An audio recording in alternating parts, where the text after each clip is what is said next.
Hi, I'm Madeline, and today I'm going to talk a little bit about mental health struggles in nursing. So, mental health is a difficult subject for a lot of people, and there's typically a lot of stigma surrounding mental health struggles.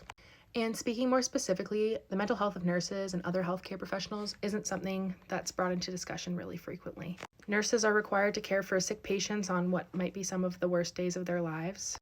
And nurses are at a very high risk of experiencing moral distress as a result of their profession. And moral distress is when the person is aware of a moral problem and they acknowledge moral responsibility and make a moral judgment about the correct action.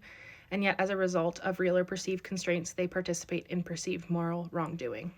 It's really difficult on a person's mental health when they feel like they're doing the wrong thing, or when, even if they're doing the right thing, they feel like it's not helping.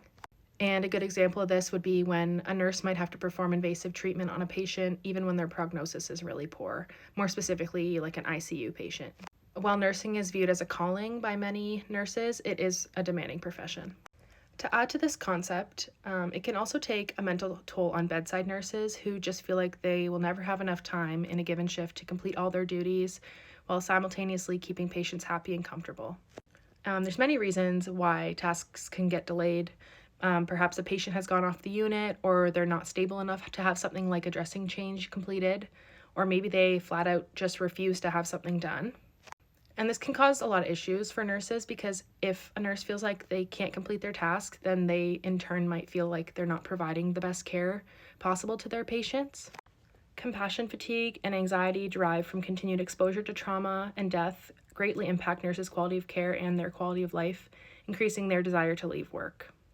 And we hear about nursing shortages all over the news, and unfortunately this is going to continue to be a problem until nurses feel properly supported by their employers as well as by the Canadian and Ontario governments.